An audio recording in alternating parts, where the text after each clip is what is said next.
Welcome back, guys, to another episode of Decentralized Chain. It's for us bringing you all things blockchain. So today's episode, we are going to be talking to Damon, who is the CEO and co-founder of DEFI, a brand new project that is coming up around the corner. I think public sales next week on the 19th. But more importantly, it was a great conversation with Damon. I mean, he's obviously been around this place for a long time. It's looking at trying to address all the problems that we have in crypto today, from non-custodial wallets to cross-chain, being able to own Bitcoin versus owning wrapped Bitcoin, looking at native wallets, it's the sort of revenue sharing, browser extension, staking, AI assistant to kind of make it easy for the everyday investor to be able to get involved in crypto. But more importantly, we kind of talked around the problems in crypto today from an education perspective, which is really hindering the usage and adoption in this space, and things that, potentially could work in terms of the challenges that they're trying to address. And more importantly, I suppose it comes down to the education that's needed in this space in order to drive the adoption. And it was a great conversation, actually. Really enjoyed it. So tune in or jump in and find out a bit more about DeFi and just generally a conversation between me and Damon about crypto. But also, we're doing another giveaway. There is $400 worth of coin up for grabs, so make sure you stay tuned throughout to understand exactly what you need to do in order to be entered into that competition. And if this is the type of content that you like, then don't forget to hit that like button, definitely subscribe to the channel and hit that bell notification icon so you don't miss any more of my upcoming videos. Now let's jump right in and catch up with Damon. Damon, thank you for coming onto the show. I really appreciate you taking the time, considering there's a lot happening with DeFi, almost around the corner, right, next week. But man, before we jump into Coin, because I'm sure everyone's eager to understand exactly what it is that you guys are doing, and I'm going to be very careful not to use the word project, because ultimately it is a business, right? And I picked up on that on your white paper. But look, Damon, I mean, before we jump in, why don't you tell us a bit about yourself, man? I mean, what do you like to do for fun? Where are you based and where did you grow up? Sure. So for us, thank you for the opportunity to be able to connect with you today. So I sincerely appreciate it. Anytime. A little bit back about myself. Was born here in the States, particularly Dallas, Texas. Lived there for the majority of my life. And then it wasn't until probably about 10 years ago, I started venturing out, living in different cities, doing quite a bit of traveling. But my home these days are in New York City. And I'll return there post-pandemic. I'm actually spending a lot of time here visiting family in Dallas. So I'll be here until all of this situation resolves and clears up. But as far as my background's concerned, I haven't taken a traditional startup founder type of experience, right? Where you start up a company right out of college, et cetera. I started off my career in corporate. So I actually spent 17 years at Microsoft in various business management roles. And after I hit that 15-year milestone, I've always had aspirations to start my own business. And at that point, explored and had interest in blockchain and crypto for quite some time. And one of the problems that we inherently identified within the industry is that the usability and experience and just how difficult it is to be able to leverage that technology is inherently a problem that exists. And ironically, ever since I've been interested in blockchain, as well as us starting our business, many years later, that problem still exists, right? So I know there's a lot of companies and founders that are trying to tackle that, and that remains our core mission even to this day. I mean, it's interesting you say that, because I think that's always been one of my main bugbears just within this space, is around user experience. I think for the technically savvy, it's fine. Well, I wouldn't say it's fine, but it's easy enough to pick up and kind of work your way around and not spend too much time. But I think for the novice or someone, because we're kind of almost, it feels like we're hitting another bull cycle, right? And you get all of that attention from the public, and then you kind of get, hey man, how do I buy my first bit of Bitcoin, or how do I do this, or how do I do that? And, where do you go? And I still think it is a minefield. And I think one thing that's certainly missing in this space is user experience. Usability, customer stickiness. It's all of those items that kind of go with it. Yeah. And I certainly think You're that's spot on with that. yeah. We completely agree as well. I think once we resolve these issues around usability, user experience, just being a seamless, simple experience for the average consumer to be able to pick on, will definitely gain significant traction and momentum. And then the second piece to that we believe really needs to happen in order for this industry to take off is obviously creating utility. So creating enough value within the products, the platforms, the services itself, that it just naturally becomes part of our everyday lives, just no different from, payments or the way that we currently think about finance today. And I think that's been a real big sticking point within the industry overall. And so once we're able to solve those two problems, I think it's going to be really, really interesting what happens. And I think before we start talking about, the challenges that you're looking to face, I think firstly, I've lost you on your camera. So let's get you back on there because we've got your thumbnail coming up now. Perfect. There we go. And that's fine. And so, so what is it that Coin is looking to do? Because it does feel like, like we've spoken, it sounds like it's an all-in-one shop. It's your exchange, it's your wallet that you take with you, it's browser extensions. So, what is Coin in a nutshell? Sure. So let's just talk about the industry landscape real quick, because a lot of people, we get this question often, right? If we look at the current exchange market today, and even wallets for that matter, it's completely saturated. Yeah. And we're very aware of that, especially within centralized exchanges. There's a few hundred of them out on the market today. When you look at the decentralized exchange market, obviously there's a large number of players in that market as well today. But when you start narrowing this down and you look at the decentralized exchange market, the leaders in that space primarily operate within a single blockchain, right? So when we look at Uniswap or some of the larger players that have gained traction over the past few months, they're not able to support other chains outside of Ethereum, right? And so when you look at the largest and most, the primary asset of our industry, which is Bitcoin, the average consumer is not going to work with wrapped products, no, right? Of course. Like a wrapped Bitcoin, etc. I don't even work with wrapped products. I don't want it wrapped. If I want my Bitcoin, I want it physical. I want it, not physical, but I want it whole, and I want to know that it's BTC, not wrapped on a blockchain or which Exactly. Yeah. Especially even in a decentralized manner where you're owning the assets and custody of those assets. If you had an option between owning a wrapped version or the actual native version, hands obviously down native. 100%. Yeah. And you're actually very sophisticated, right? Yeah. You're a crypto enthusiast. So when we think about the average consumers and merchants, they don't accept wrapped products right now as a payment method. And so when we think about mass adoption in the market today, there has to be this case of interoperability that these platforms allow so that we can interact cross-chain. And so that's why we believe what we're coming to market with some innovation here is, our platform is actually cross-chain. So not only is it decentralized and not custodial where no one can access your funds, but the transactions actually occur directly on the blockchain. We have no databases, we store no user data, we store no user transaction data. All of this stuff is actually being pulled off from the native blockchain. And so in most senses, it's arguably the most secure way that you can operate in this environment. But now we're doing it in a method to where it's actually cross-chain, and you could do it across an exchange, Bitcoin, Ethereum, other protocols that actually support the standards that we're supporting.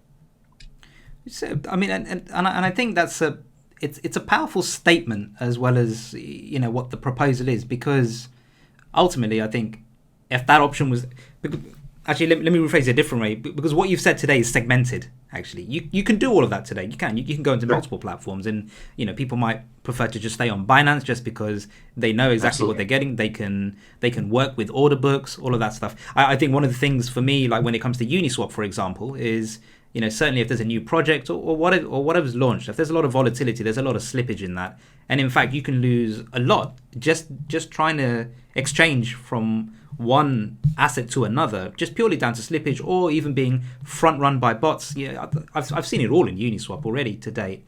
And for that reason, I might use Uniswap for a few things if I need to, like for example, if I was investing in a project, then I would most probably just use Uniswap just to quickly swap out my Ethereum to USDT. I use that all the time to do that because I find that's the most simplest way to do it. I don't want to go on exchange to do that. purely because I need to go into exchange, load it up, pay a bit in gas fees as well, right? And depending on if the network's clogged, then obviously that goes up as well. And then you got to take it back off again. Then you got to pay the then you got to pay the exchange a bit just to kind of take it off. So it all becomes quite convoluted and quite complicated by that. Well, not complicated, but I just don't want to do it because you lose, and it might seem like a small amount, but then if you do that multiple times, it all adds up, right? It adds up.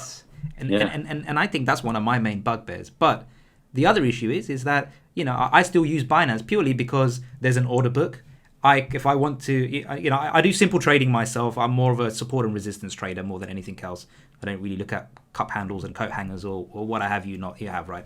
But saying that, I like to think about putting in an order, putting in a limit order, set and forget and go to sleep. And then, if I know that it is going to go up, which sometimes I'm fairly spot on with those, then, I've sold and it's all sorted. But you can't do that with Uniswap. So there's all these pros and cons depending on which way you go about it. There's a lot of trade-offs, and it's great that you mentioned that, because I think that's the beauty of this world is we're all so dynamic and we have such different interests that there are solutions that cater to each one of those scenarios and those interests. And so obviously centralized exchanges, we won't talk negatively about them, but they do add value in certain areas that other solutions don't. And then conversely, there's other solutions in the decentralized space, and then what we're doing that add value and advantages as well, where we think that for our business and our platform and innovation, well, one, we think it's a safer environment. It's less risky, and those that actually want to be able to manage their wealth in a very sovereign manner, we will be able to cater to that audience, because we look at instances in the market today, right?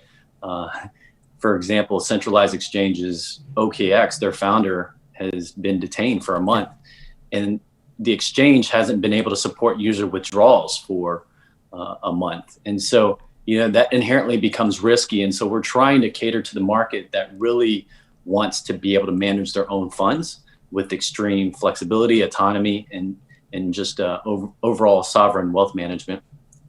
The other thing that makes our technology interesting is that we're adding this layer of AI into it as well that allows us to really transform that user experience to make it much more simple.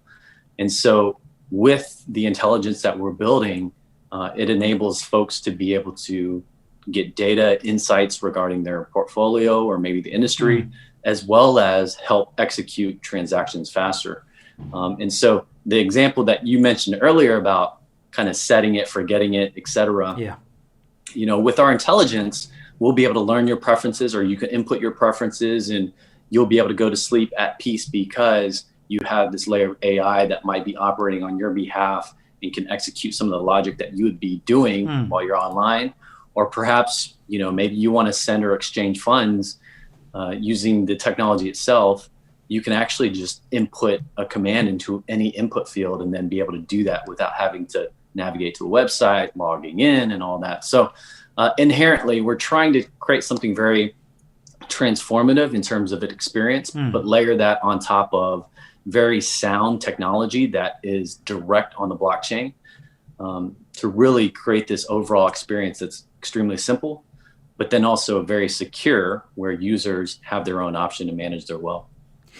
And all of this plays into adoption, because like we've spoken on already, there's competition out there, and you could easily launch these products independently to try and compete against those in independent markets, or you could look to bring an all-in-one shop where you have all of that at your fingertips, depending on what your preferences or risks are, and how safe you want to be.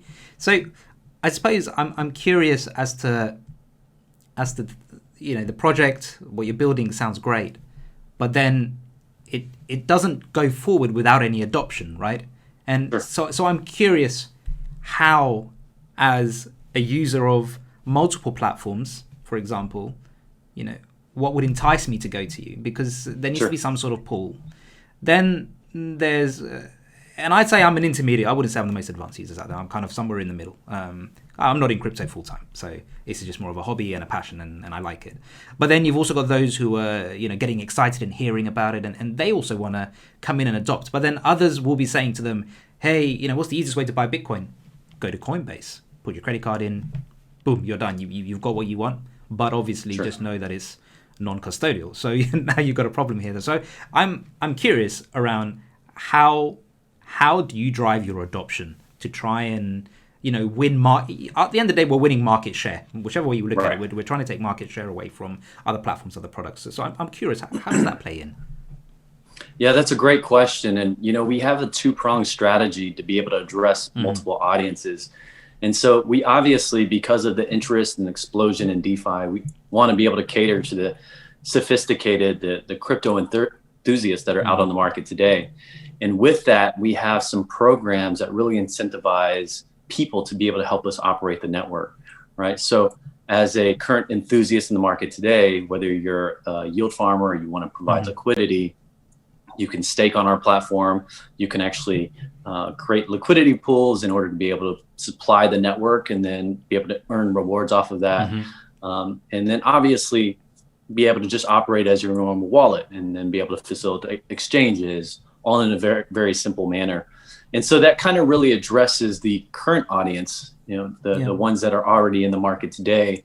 But make no mistake, as we evolve into the future, our audience is really focused on just the average consumer, the general consumer. Yeah. Okay. That's where we think the technology that we're using with AI will be very attractive to them, because I would consider our experience very similar to like a Grammarly, if you're very familiar with that. Yep.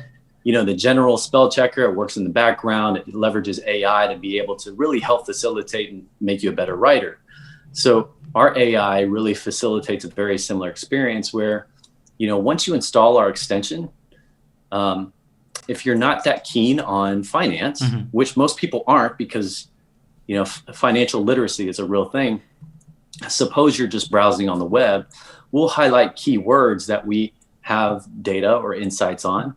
And then, as a general consumer, you can highlight over it, and then we'll pop up widgets that either inform you and provide you more data about it, or perhaps provide insights about your own portfolio, your wallet, or, help you execute a transaction. And so we think by integrating this type of experience into your app, whether you're browsing the internet, you're updating social media, finance should just be integrated into those workflows naturally, not be front and center.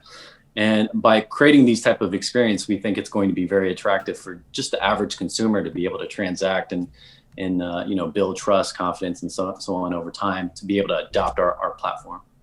It's interesting you say that, because education is actually a key driver to adoption, in my opinion. Absolutely. My background's kind of been all over the place, but mainly I kind of focus on UX and product development. That's kind of what I am. I'm product builder by day. And a couple of the clients that I've worked for in the past have been trading platforms. And one of the key drivers that I'd sort of worked on there was actually implementing on-screen help, right? Somebody wants to execute a trade. Somebody wants to move an asset from A to B. Then we used to have this notion of F1. You double click F1, and then suddenly what it would do is it would know the context of what you're trying to do just based on your usage and behavior of a particular function. And it would actually sort of highlight the next steps in the process to get you to execute that function or instruction.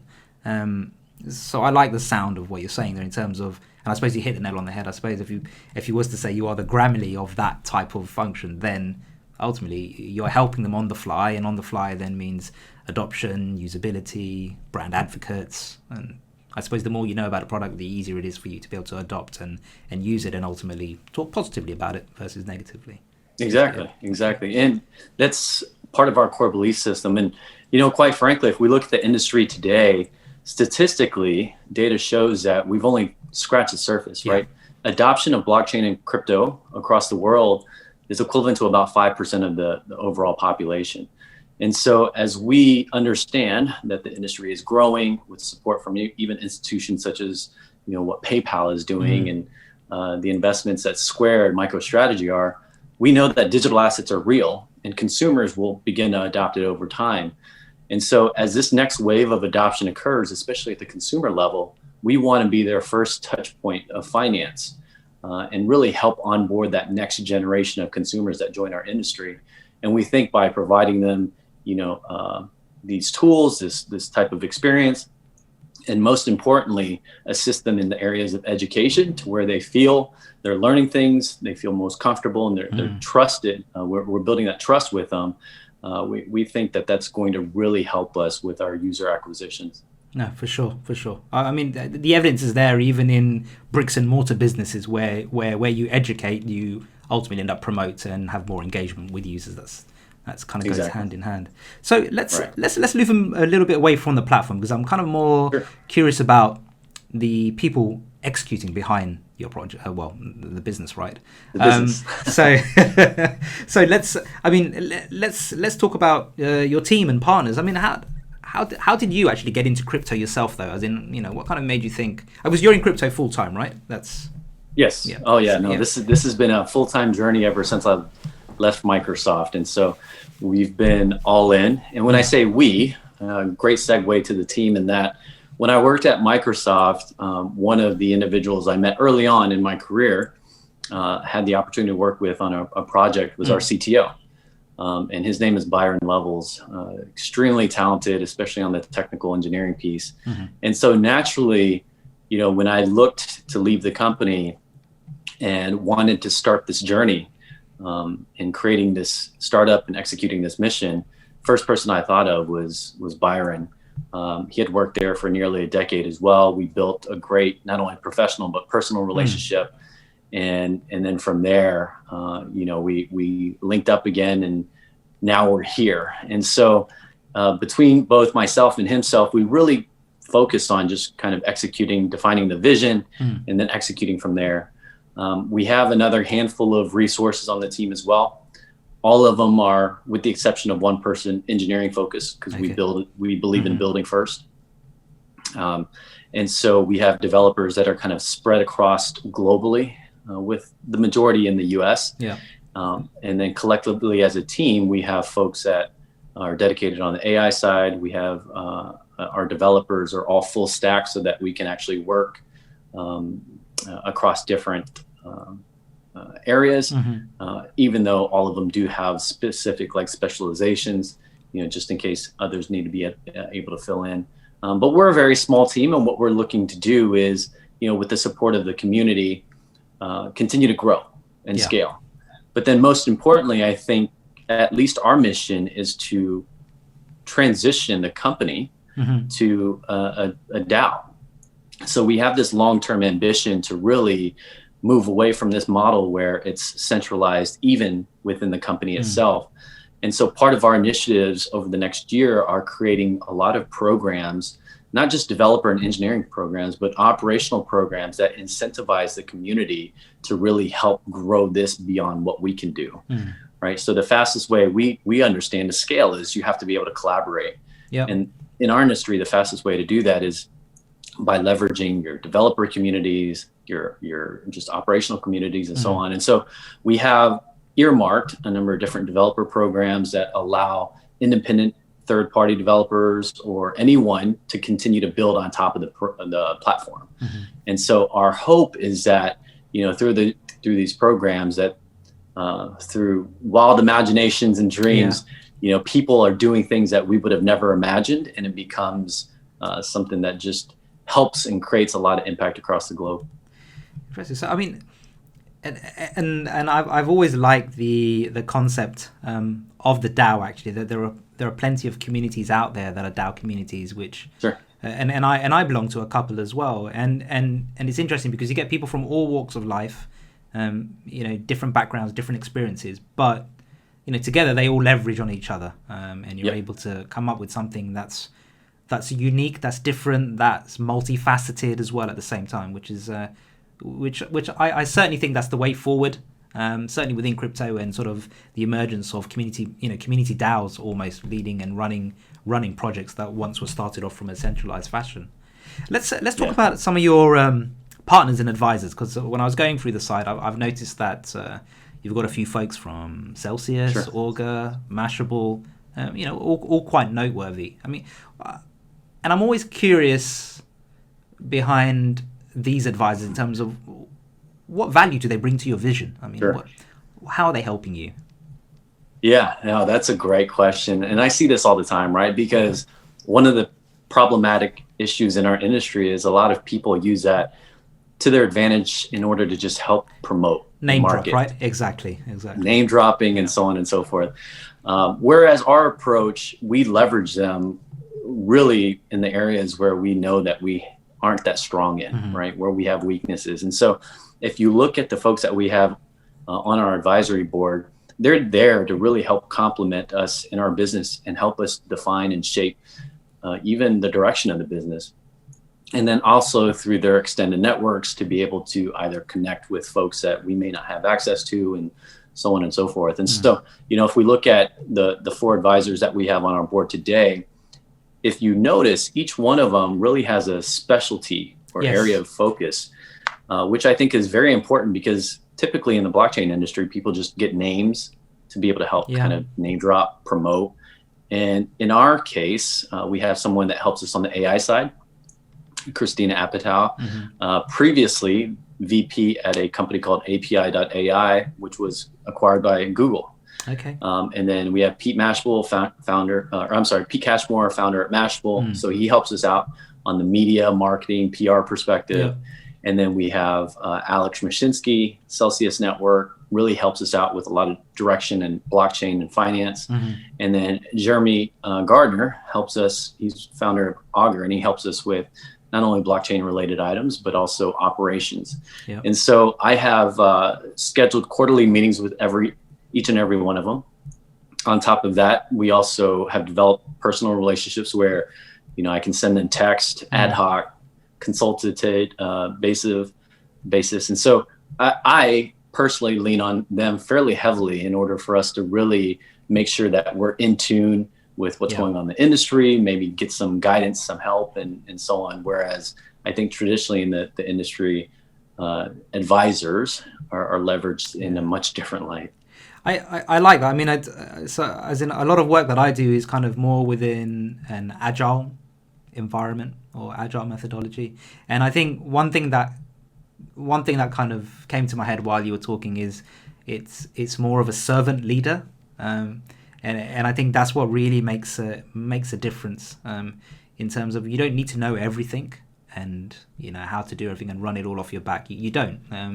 Right. I think people who kind of generally go down that route, some might be very talented and maybe some can, but there's no need. It leads to burnout. It leads to mistakes, problems. So from my perspective, a servant leader is kind of what I see myself as. When I work with my teams, it's leveraging on what you have and utilizing those around you to build something much better and greater than you do. That's a great point, and a great definition as well. Because the reality is, and anyone that actually would admit to this and thinking that they know everything inherently will likely fail. Yeah. Right. The reality is we're not experts at everything, and I'll be the first to admit that I'm not as well. And so. Whether it's leveraging our team, our community, or our advisors, we often seek validation on a lot of our assumptions. We often seek help in the areas that we're weak. And I think that's a necessary component in order to be successful. There's no point in having to reinvent the wheel or going through a problem that someone else has already experienced. If we can prevent ourselves from going down that path, then that just optimizes our opportunity for success and reduces a lot of risk. So, by all means, at the end of the day, our team especially, we've tried to cultivate a culture where there's no egos. We just want to win. We have a common goal of winning. And however you get there, even if it requires help, because we know we're not experts, let's leverage each other to be able to do that. Yeah, no, I think it's a great model, and it's a good model for success. In all honesty, so I mean, talking about success, let's talk about roadmaps. Your road to success, right? I mean, so what's coming up in your roadmap for adoption? I mean, what milestones should the community be excited about? Yeah, so we are preceding this offering. We're going to be listing on a number of different exchanges to be able to provide liquidity for the token and so on. But when we think about engineering, there's quite a bit that we're doing there. In fact, we'll be out on mainnet fairly soon here as well. Yeah. And so our initial release and the entire network will be deployed. That includes not only the DEX, but the smart contracts that support the network, so on and so forth. As we look forward to the next quarter and beyond, there's quite a bit of things that we want to do in order to just increase and scale the product, and also users, bringing value to users on the platform. So that includes additional support for third-party wallets and being able to integrate that into the platform. Yep. Support for additional protocols, more chains, enabling enough tokens to provide liquidity for others that want to be able to leverage a product, maybe for their favorite token and so on. And then, as I spoke earlier, it's deploying a lot of these developer programs to enable other developers to build on top of the existing technology set that we already have. So that's also planned in the future. And then support for native mobile apps, native mobile app on iOS, Android, and those things down the pipe as well. See if I'm leaving anything else. No.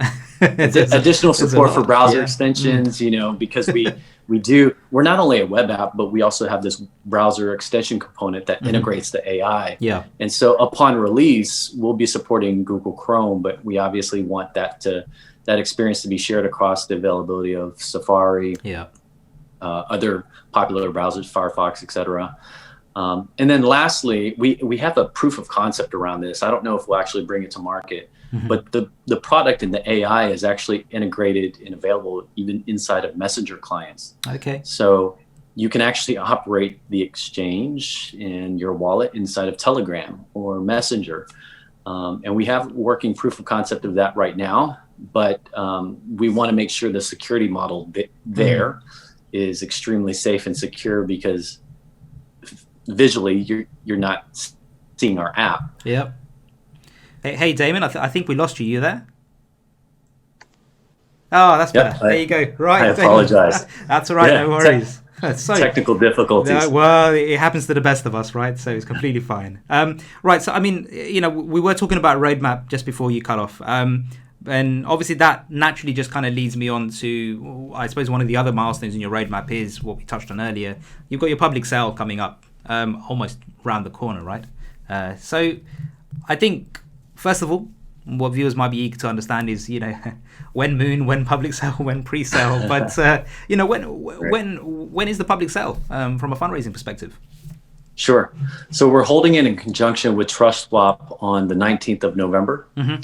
So it'll open up on that day. And, based upon their previous success, we expect, and we're extremely optimistic about it, closing the same day as well. But I think it's important to highlight one of the reasons why we're doing this is, unlike many other companies in our industry, we're really focused on this event being an offering that really generates liquidity for the token. And so if you look at our tokenomics, over 50% of the funds that we raised will be allocated just in Uniswap alone. Okay. And so not only are we locking tokens, but allocating nearly, over $1 million just for that pool alone.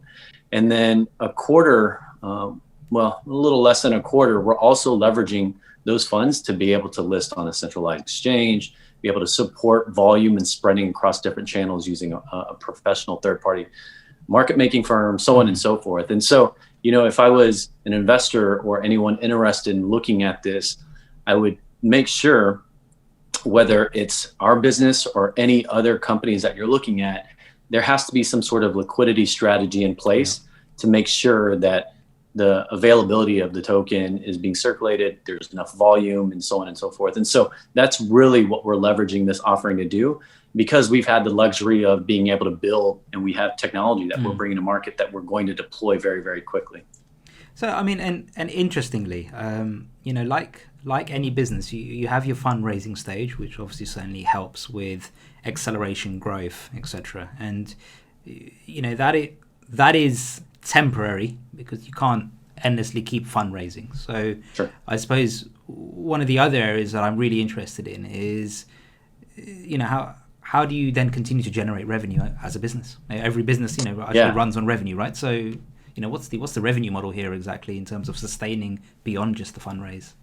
Exactly, which is a great question as well, because as someone that's interested in joining or participating in this offering or the network, you're right. They have to continue. There has to be some sort of business model that continues and carries us on for years to come. And for us specifically, being that we are an exchange, that's where we'll incur the majority of our revenue, of which we intend to actually leverage for buybacks. And those buybacks and those tokens actually go to a reserve, and the reserve is distributed out to stakers. And so in the spirit of being decentralized, we want to move away from this model where the company and the future of the company and the platform is inherently dependent on us as operators. It needs to reward the community, and it needs to be directly distributed to the folks that are actually helping build the network. Yeah. And so the revenue model actually doesn't benefit us as a company. It goes directly into token buybacks, which are then distributed out to the stakers and liquidity providers that are helping grow the network. So the way to think about it is the company actually doesn't incur revenue here, but there's methods to be able to leverage the revenue we do create in order to help facilitate the distribution of that revenue to people that are helping grow the network. And it's interesting you said that. I mean, as we draw to a close, and only fitting to finish with the community as a whole. Sure. Every business in crypto, every project in crypto, in all honesty, is only as strong as its community behind it, right? If you don't have a community behind it, then let's be honest, it's slowly kind of just, I wouldn't say downhill, but it's very, very quiet and very hard to drive that momentum, right? So I'm interested in terms of, going forward. How do you take that community with you? How do you keep, because when I think I looked into Telegram quite recently, and you have a fair few thousand in there, and I always like to try and sit there and scan for a little while just to see if it's the same people asking questions or the same two people talking back and forth, which then looks like, oh wow, there's like lots of conversation. But actually, that's not the case. There's lots of different various folks and memes and GIFs and thumbnails that come up. So it's impressive that you already have a fair bit of engagement. And sort of in the spirit of the community, what is the strategy behind there? How do you keep them engaged? How do you keep them with you along that journey? Yeah, and you know what? In my core premise and belief around this is, so long as you create something of value that creates utility for people, that naturally will create your own community, right? No different from the same notion of your passions. If you follow what you're passionate about, the money will take care of itself. Yes.